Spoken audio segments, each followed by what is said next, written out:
Welcome to the old Laddie Totally Weird and Random Show.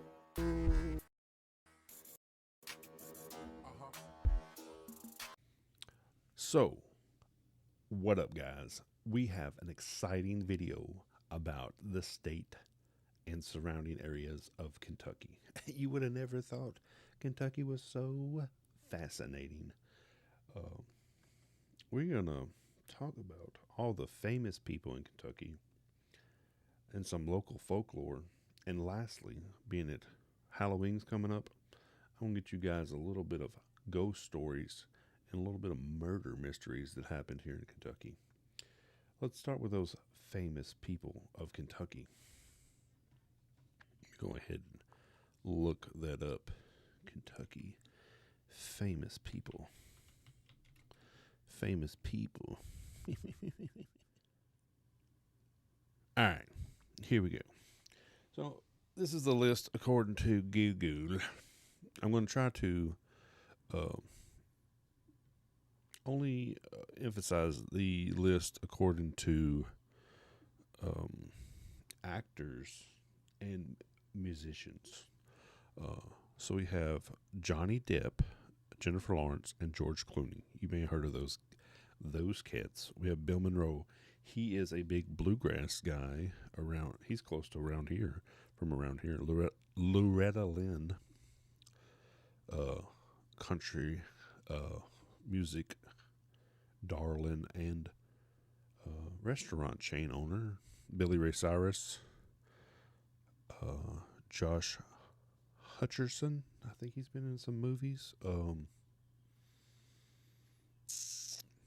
going to say Muhammad Ali. I think he's maybe in some movies. If not, he's the greatest boxer of all times. Um, is Rosemary Clooney related to George Clooney? I don't know. I probably should maybe know that. If not, I'm terrible. We got Jack Hartlow, the man who started White Boy Winter a couple years ago or last year, whatever. Uh, we have Melissa McBride, Jennifer Carpenter. Uh, is this Jim? Is this Ernest? Ernest right here, right there.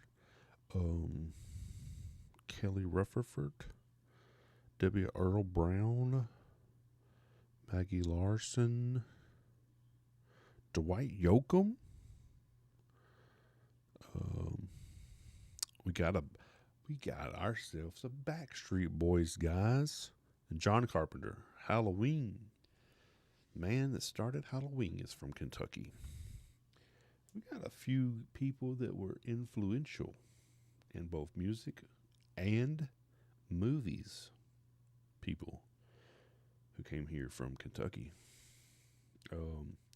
Had to put a little bit of twist from both, because this is a pop culture channel. And now let's go over there and start our local folklore with the next section. I don't know if you guys have ever heard of the blue people of Kentucky, the Fugates. I think I'm saying that correctly. The Fugates. I'm going to a reputable source. I'm going to Wikipedia. So, it's for real. Right here, we have what is known as the Fugates. It's commonly known as the Blue Fugates, the Blue People of Kentucky, ancestral family living in the hills of Kentucky. The 19th century, genetic trait led to a blood disorder from some big ass word I cannot say, causing a blue skin to appear. I can't read, so I just make up how it goes. Don't worry about me. Martin Fugate and Elizabeth Smith married and settled near Hazard, Kentucky in 1820. They had both carriers of a recessive methemoglobinemia.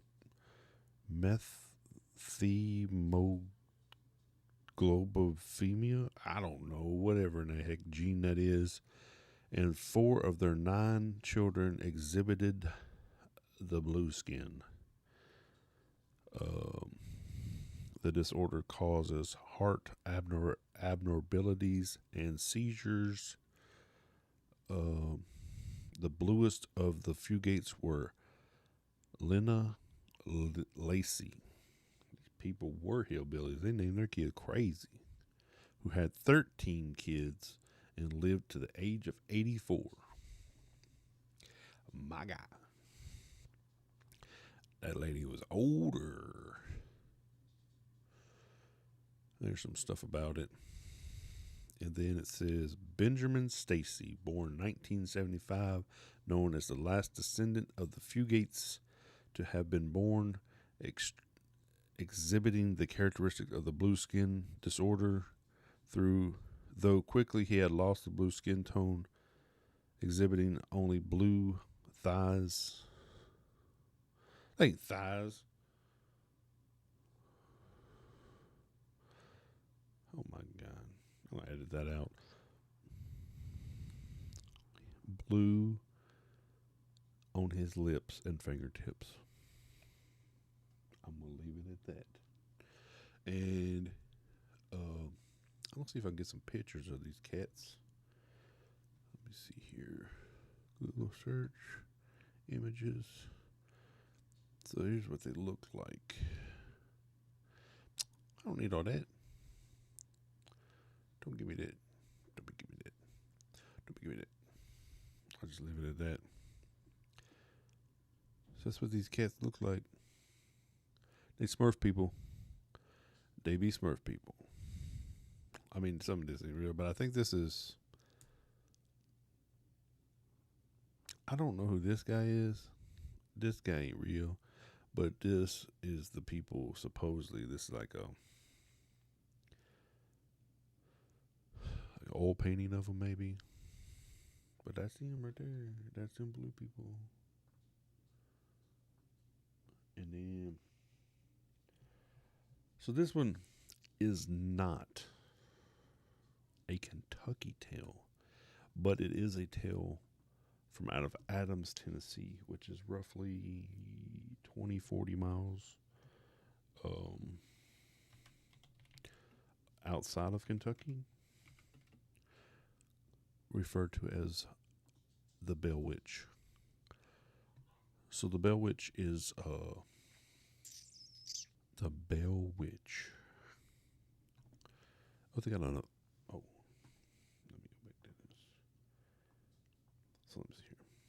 So they got an official historic Bell Witch Cave website. So, from what I know of it, you might want to check this out. This sounds cool. If you're around this area, it's a supernatural story about the Bell Witch of Adams, Tennessee. Like I said, it's not a Kentucky story, but it's fairly close. It's within driving distance. So, what is the Bell Witch? Most likely, like most supernatural stories, certain details vary from version to version. But the Bell Witch claims to be the spirit of Kate Bates. Rating is hard. Otherwise unfriendly neighbor of John Bell, who believed she was cheated by him in a land purchase. This queen of the haunted Dale image is the famous picture of Betsy Bell, John Bell's youngest daughter. Betsy was tortured by the witch for several years of her childhood. God dang. There are many ghost or haunting tales in American history. It's documented to be evident as documented and event as documented. So what I know about it. So this is it right here. While it considered a ghost story and paranormal, it says John Bell and his family, Lucy and their kids, moved from North Carolina to Robertson County, Tennessee, where he purchased 320 acres of farmland along the Red River. The family lived a peaceful life for 13 years, but the summer of 1817, remember that, guys, has to be significant. The family would experience things that would change their lives forever. What started as seeing strange animals on the farm led to hearing eerie sounds in the cabin. Several accounts varied on who or what was being the disturbances or why they were being tormented. The Bell family, the noises the family heard escalated to a voice speaking directly to them. It could be heard in every room in the house, while especially terrorizing John's youngest daughter, Betsy.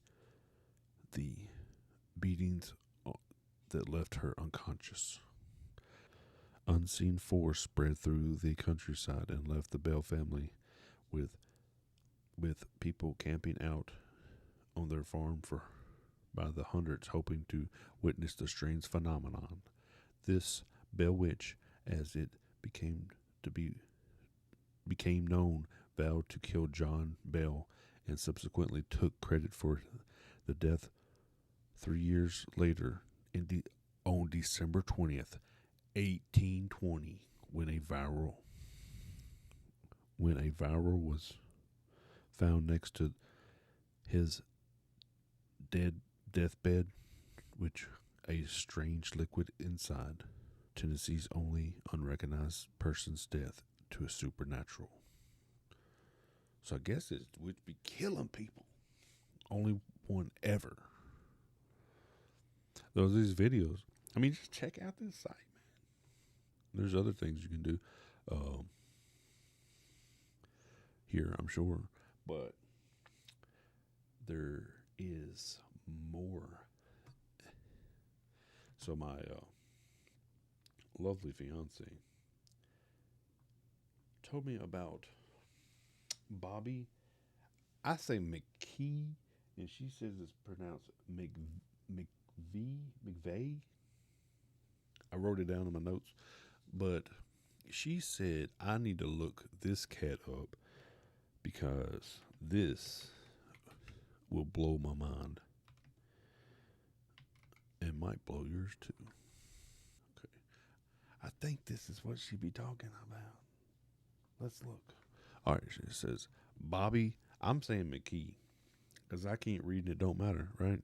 She said, today, Bobby McKee's music world is a popular nightclub full of dancing and good times, but this cheerful setting belongs to a much more sinister past.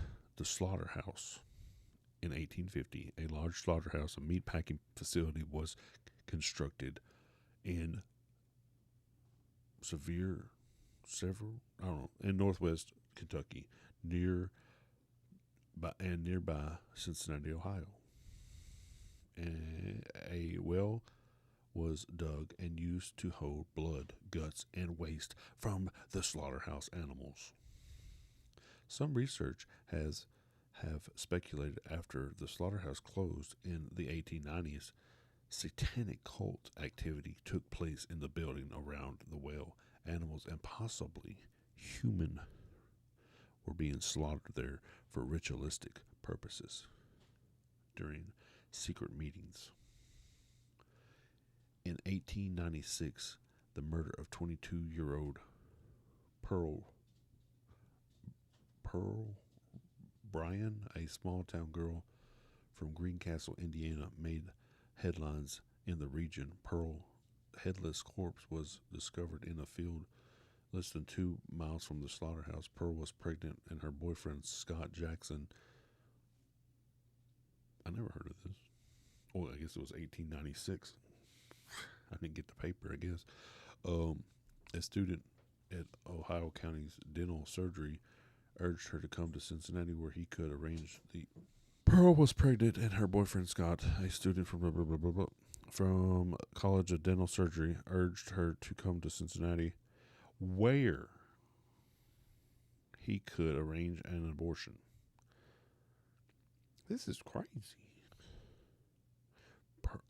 So all this stuff happened at this place. I'm not gonna read all this. I'm gonna read all this. My mind is blown. I've never heard of this place. So this happened, and then there's a prohibition and mobster years.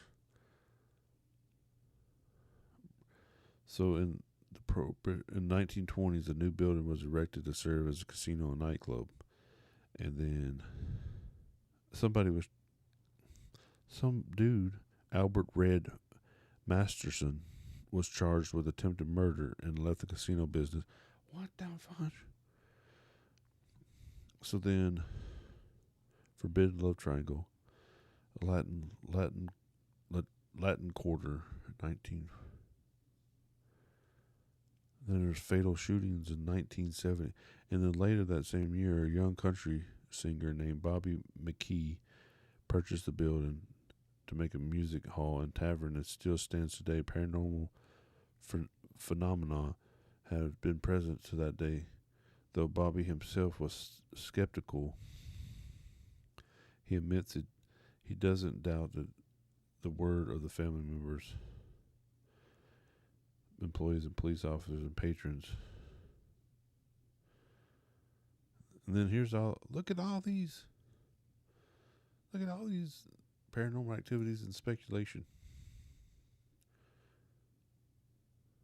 Good God, this place is haunted. Call the Ghostbusters. I mean,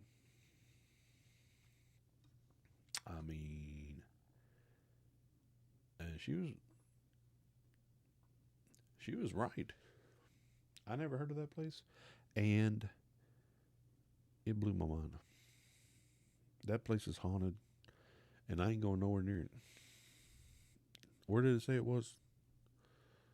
Wilder, Kentucky. I'm not even going to Wilder, Kentucky. I'm staying the hell up out of Wilder, Kentucky. I don't do ghost, and I don't like spookabibbles, and spookabibbles, they don't like me. So I only fight things that can fight back. I can hit.